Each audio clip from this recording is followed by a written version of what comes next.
So hard pivot, Atlanta United, the theme of this podcast. We have a 2-game recap.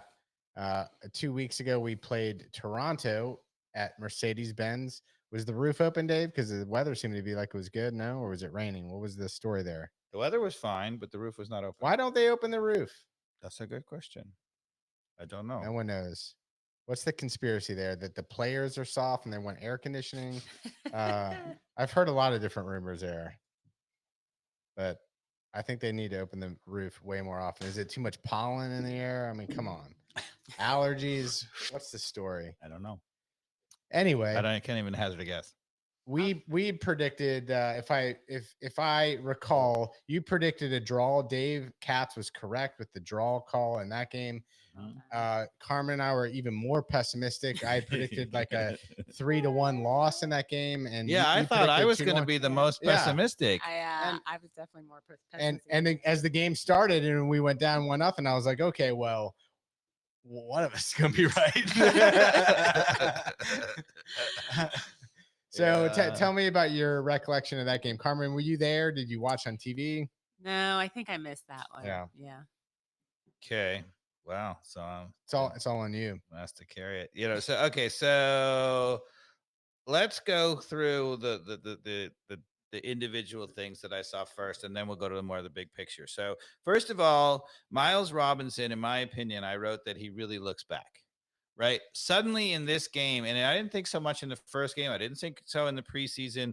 He accelerated. He was moving around, reading it. And all of a sudden I was like, hey, that's the Miles Robinson I know. I love that observation. That's great to hear. Yeah, that's, phenomenal. That's the really, really good. Oh, speaking of which, he got called up, didn't he? Yeah. To the U.S. team. Did he really? Today. Yeah. Just today, Yeah, well deserved. I saw that on my feed just before this. Yeah. So, we can go through a lot of the things. The bad was Sosa in that game, or is he still out? No, he's still suspended. He was out. Yep. So he came off suspension for the Charlotte match. Yep. Okay.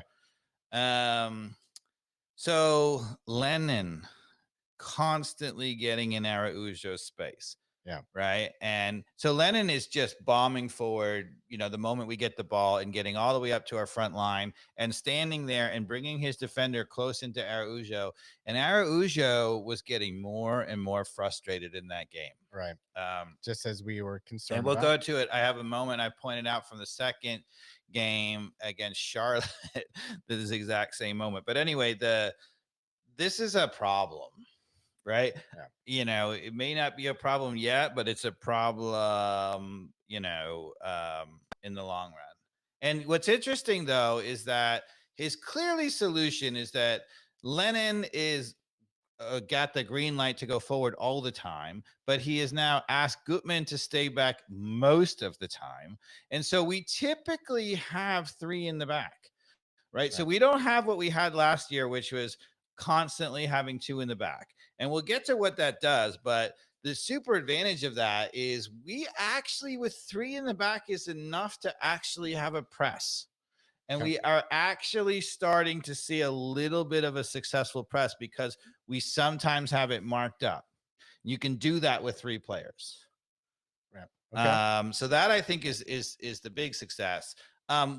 It's an unbalanced system. It's really weird to have your right back going all the time and your left back not most of the time. Right. And what it does is it creates this, because it's unbalanced, it creates this weirdnesses on the counterattack. So Miles Robinson is playing the right center back, and he is clearly, thankfully, because Gutman is back, Miles Robinson is able to just shift over a little bit. We don't have to have one of the center backs, a Sosa or Josetu, so Miles or whatever. Cover a little bit for Lennon being we used to have one of our center backs trying to cover in behind Lennon, which is nuts. And now we have just all he has is Miles Robinson moving over a little bit. So that's great. Now, but the weird thing about it, so Parata ends up being basically a center back, Robinson a right back, and Gutman a left back. And all 3 are sort of center kind of back players, and they're fine as a 3.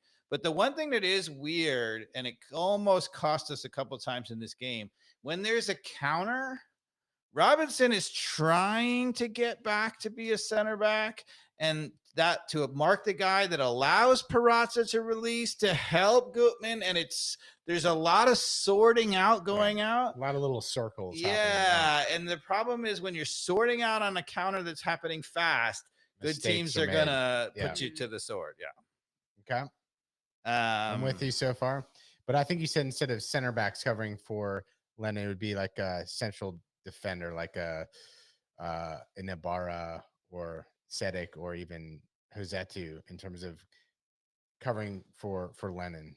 No? We don't want that. I know, but that's my point. Is like we've solved that with Miles shifting over just a tad, instead of it being in a bar. Yes, because so many times last year we had a center back covering him behind them, and what that means is two things: one, that we don't have a set where we're then down a man in the center of the park, and then also even if let's say Josetu or Sadic or whoever comes back in, Ibarra comes in and wins that ball. As we talked about it, one of the problems with this system is now, right, Ibarra is trying to play to Ibarra, right? Or supposed to be playing to Ibarra, right? He's supposed to have a midfield option, and one of the midfield options is himself. Your solution creates another problem. Yeah. So we didn't have a lot of that.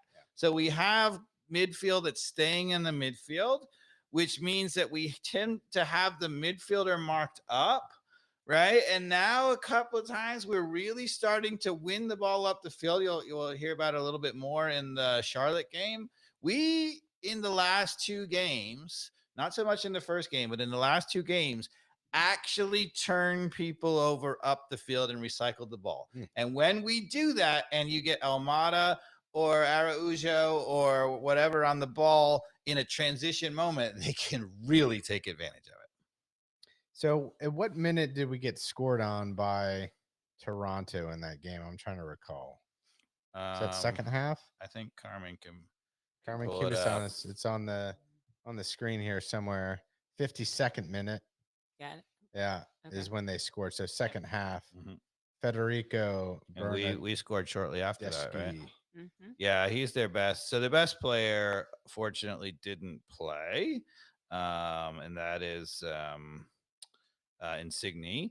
And then their second best player is Federico Bernardeschi. Kevin was pronouncing it for me. He was at the game, and he told me, he's like, you're gonna butcher it on the podcast, and he's right. No, Thank you, Kevin. I thought you did very well. Bernardeschi.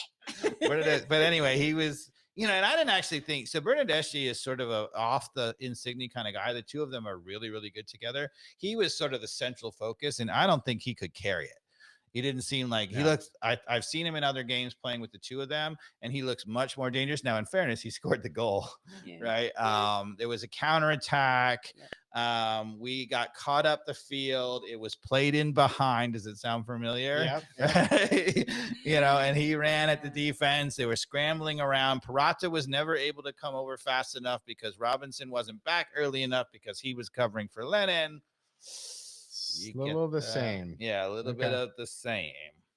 But that being said, I thought, overall, I wrote with three in the back most of the time. We kept them in their end a lot. And I thought, looking forward to it, I said, look, hopefully with Sosa that we really start to get changes. And the other thing is that we saw the debut of Papa Giorgio and Etienne came on. And they looked dangerous at the end of that game. Now, did they start or did they come in late? No. Neither one of them started. Neither Etienne nor George Giacomakis. No, started. Neither started. Papa Giorgio. And which is, Papa Giorgio literally got his visa within 24 hours of the game. So it looked like he scored a goal in that game too, no? He did. He scored the game winner, Mikey Dobbs. Yeah, but because the flag went up. Yeah, can somebody explain that to me? Claudia Arena can explain it for you. No, I'm just kidding. Oh snap! that was a low blow. I do not co-sign on that. I wouldn't be me if I'm not being me. Yeah, so the linesman, flagged it as being offside, and the thing that I really don't like, and you're a big proponent, of course, of VAR is VAR and offside is Yeah. offside, and there's no, the whole point is a computer calls it, and you can't argue with that. Yeah. And I'm okay with that. But here's the thing, right? And they do this in the Premier League. They have a line, they have an explanation. Nobody has come out and explained that call at all. No. Nobody has put a line on that. So that's MLS. So there's two possibilities. We still don't know. There's two possibilities. One possibility is that his hand or his elbow or his tongue or something was offside, right? No, there's actually, they've defined it right in the MLS. It has to be a part of your body part. So it is defined. Yeah. If not, they got a real problem. Yeah. Right. So then there's the camera to say what the explanation is. Right. Now, whether they never showed us. Now, whether you use a line like the EPL or not, you can still say by our eyeball test, we feel that his shoulder was leaning over the offsides line by 1 millimeter, and thus he's offside because the scoring part of his body is in an offside position, right? Because it's a scoring part of your body, not your hand. But the other possibility, so the flag went up, right? Although it was interesting. So the flag was delayed. The flag didn't go up right off the bat, and the flag came up a few seconds later. And what I don't know is that there was a moment to make the call and think about it, and then the flag went up, or was there someone in the ear saying VAR, semi-automatically calling it offside? Here's what. But in any case, what I was going to say is that the flag went up, and so the other possible interpretation is that the flag went up, and even though VAR judged it to be onside, because the flag went up, it was not clear enough to overturn it, or maybe it influenced the play even. Which is why I think that the linesmen need to be taken out of offside altogether, right? They just do damage to it with that rule of like accidentally throwing the flag because they think that they're better than technology. Yeah. And that happened in whatever EPL game I was watching, or some Champions League the other, it was clearly onside, but the person threw the flag. And I don't get why do they So, a good analogy here is tennis, right? When they first had the laser line on the tennis for serves, they still had a judge for that. And then the judge would, if it was really close, they would go to sort of the review. And they found the judge was never more accurate than the computer. Always wrong. So they got rid of that judge, and now it's just it's a computer does the whole thing. Exactly. Right. And that's what I found impressive about the World Cup.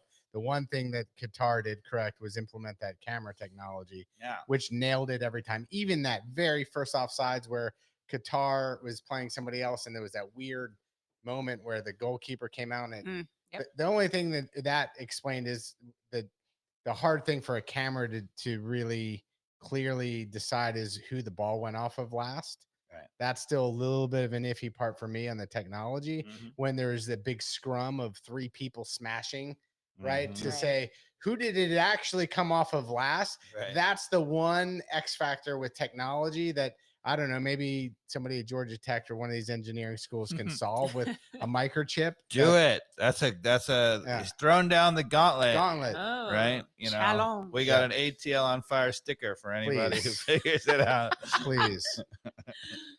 So where was I? But what I was going to say, the one thing about that, so what happened was Parata was, we think, onside.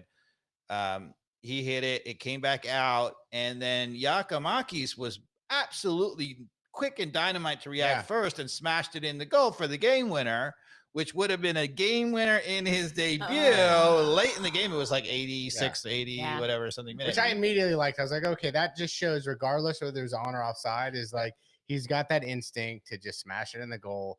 That's a in the box, Fox in the box type of goal that we've been missing. Fox in the box. Anybody heard of that? No. I have not.